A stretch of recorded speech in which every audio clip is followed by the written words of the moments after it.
어서 오세요. 반갑습니다.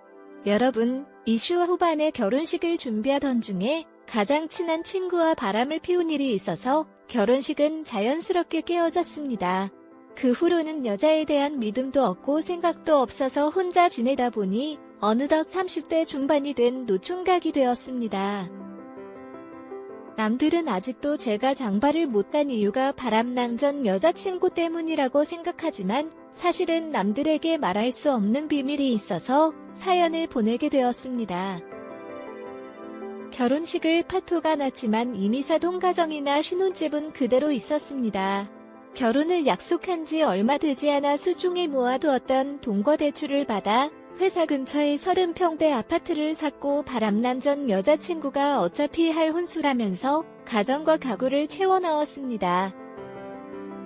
그렇게 반년 가까이 동거를 하면서 사용하였기에 가정 가구들을 반품할 수도 없었고 바람난 전 여자친구에게 사온 가정 가구를 다 가지고 가라 했지만 어차피 다 버릴 거라면서 저한테 알아서 버리라고 하였습니다. 중고업체를 불러서 팔려고 알아보니 샀던 금액 대비 손해도 크고 아직 새 것들인데 너무 아까워서 제가 그냥 사용하기 시작했습니다. 혼자 조용히 살던 중에 갑자기 2살 많은 친누나가 제 집으로 짐을 싸서 무작정 쳐들어왔습니다. 제가 장가 간다고 이것저것 준비하고 말 나올 때는 누나의 결혼에 대해서는 아무 말도 없이 조용하더니 제가 파혼을 한 이후로 결혼에 대한 관심이 누나한테 쏠리면서 하루에서 서너 번씩 결혼 잔소리 때문에 살 수가 없어서 집을 나왔다면서 일정 부분은 제 책임이 있으니 제 집에서 지내게 해달라고 하였습니다. 큰 집에 혼자 살기도 외롭고 심심한데 누나랑 같이 사는 것도 나쁘지 않았습니다. 게다가 작은 누나랑은 어렸을 때부터 친하게 지냈던 사이였기에 불편한 것도 없었습니다. 누나가 들어온 이후로 매일매일이 즐거웠습니다. 처음에는 매일 술을 마시면서 놀았고 어느 정도 시간이 지난 이후에는 둘이서 심야 영화 보러 다니고 밤새 커피 마시면서 수다도 떨면서 저는 저 나름대로 마음의 상처를 극복하고 있었고 누나는 결혼에 압박을 받고 행복해지고 있었습니다.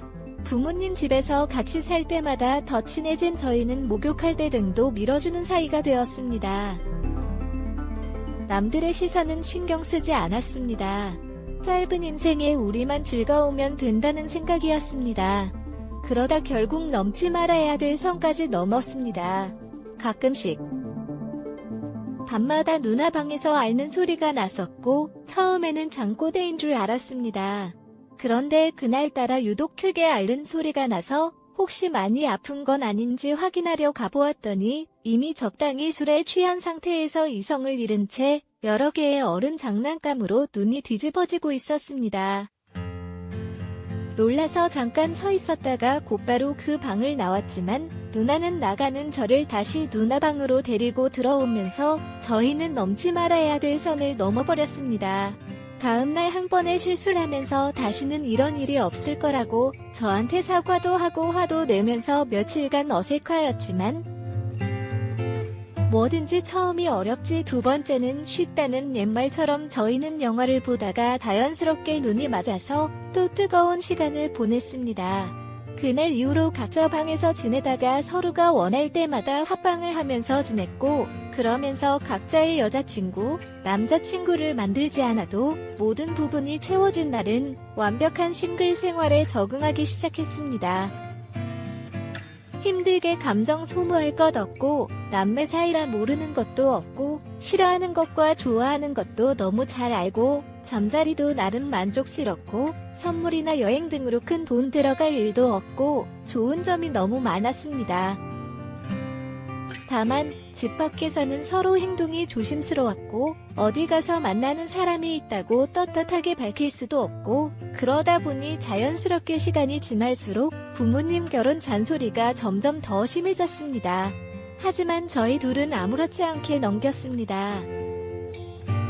부모님의 결혼 잔소리를 들으면서 받는 스트레스보다 저희 둘이 같이 보내서 얻는 만족감과 행복이 훨씬 크기 때문입니다. 그렇게 누나와 만족하면서 여러 해를 지내다 보니 각자 다른 이성을 만나야겠다는 생각은 완전히 사라졌고 오히려 앞으로도 더 잘 지내기 위한 방법을 찾기 시작했습니다. 그것은 임신 걱정에 대한 자유였습니다. 아무래도 기형아에 대한 부담도 있고 주변의 시선도 너무 신경이 쓰였습니다. 그래서 처음에는 누나가 피임약을 먹었지만 부작용이 심했습니다. 잠도 못 자고 속도 안 좋아서 많이 힘들어 하였습니다. 결국 생리주기를 계산해서 하거나 밖에다가 배출하는 등 비호르몬 요법들을 하였지만 그 역시도 만족도가 떨어지면서 결국 누나와 한참 동안 상의와 대화 끝에 평생 같이 지내기로 약속하고 제가 정관수술을 하였습니다. 부부같이 지내면서도 각자의 생활을 존중해주는 남매같이 지냈습니다. 중간중간 각자 좋은 사람이 생기면 연애도 하고 관계를 해도 되지만 결혼은 하지 않기로 했습니다. 밖에서의 만남과 관계없이 저희 둘 중 누구라도 잠자리 요구 시에는 받아주기로 했습니다. 생활비도 반반 부담하고 각자 돈도 각자 관리하면서 개인 사생활도 보장받을 수 있어서 화끈한 욕구도 해결할 수 있고 서로에 대해서 더 이상 설명하지 않아도 될 만큼 잘 알고 있어서 심지어 명절 스트레스도 없습니다.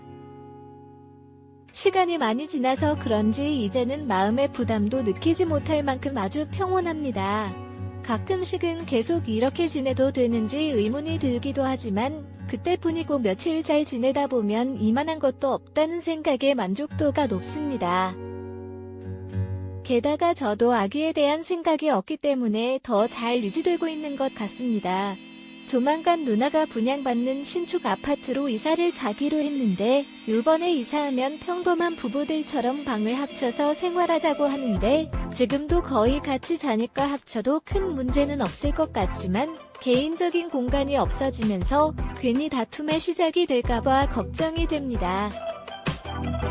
이런 생각을 하면서도 만족하면서 사는 저희 남매가 요즘 같은 시대에 오히려 더 현명한 것 같습니다.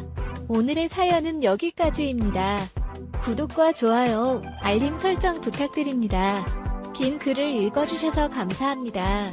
구독과 좋아요 꾹꾹 눌러주세요. 꾹꾹 알림 설정도 꾹꾹 눌러주세요.